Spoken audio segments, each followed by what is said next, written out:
அமெரிக்க அதிபர் Donald Trump பதவியேற்ற பின் அதிரடி நடவடிக்கைகளை எடுத்துள்ளார். குறிப்பாக இந்தியா, சீனா உள்ளிட்ட உலக நாடுகளிலிருந்து இறக்குமதியாகும் பொருட்களுக்கு கடந்த ஏப்ரல் மாதம் 2ஆம் தேதி பரஸ்பர வரி விதித்தும், கனடா, மெக்சிகோ போன்ற நாடுகளுக்கு கூடுதல் இறக்குமதி வரி விதித்தும் உத்தரவிட்டுள்ளார். மேலும் பல நாடுகளில் பொருட்களுக்கு கூடுதலாக 10% அடிப்படை வரி விதித்தும் ட்ரம்ப் உத்தரவிட்டுள்ளார். இந்த உத்தரவுக்கு எதிராக எதிர்க்கட்சியான ஜனநாயக கட்சியின் ஆட்சி நடைபெறும் 12 மாகாணங்கள் நியூயார்க்கில் நகரில் உள்ள சர்வதேச வர்த்தக கோர்ட்டில் மனு தாக்கல் செய்தது. ட்ரம்ப் அரசின் இந்த நடவடிக்கையால் அமெரிக்க பொருளாதாரம் சீர்குலைந்து விட்டதாக வழக்கு தொடரப்பட்டது. இதனை விசாரித்த 3 நீதிபதிகள் கொண்ட அமர்வு ட்ரம்ப் பிறப்பித்துள்ள உத்தரவுகள் அவரின் அதிகார மீறலாகும் என்று கூறி உலக நாடுகளின் மீதான பரஸ்பர வரி விதிப்புக்கு தடை விதித்து உத்தரவிட்டது. நீதிமன்றத்தின் இந்த தீர்ப்பை வெள்ளை மாளிகையின் செய்தி தொடர்பாளர் கரோலின் லெவிட் கடுமையாக விமர்சனம் செய்துள்ளார். அரசின் வரி விதிக்கும் முறைக்கு தடை விதிப்பது நீதித்துறையின் அத்துமீறல் என்று விமர்சனம் செய்துள்ளார். மேலும் தேர்வு செய்யப்படாத நீதிபதிகள் அதிபரின் முடிவுக்கு தடை விதிப்பது என்பது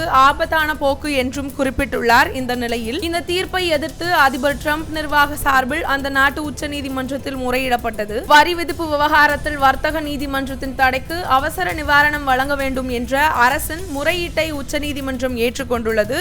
மேலும் வரி விதிப்பை நிறுத்தி வைப்பது தேசிய பாதுகாப்புக்கு தீங்கு விளைவிக்கும் என தெரிவித்துள்ள உச்சநீதிமன்றம் வரி விதிப்பு நடவடிக்கைக்கு தற்காலிக அனுமதி வழங்கி உத்தரவிட்டுள்ளது. இந்த உத்தரவு உலக நாடுகளை அதிர்ச்சிக்கு உள்ளாக்கி இருக்கிறது.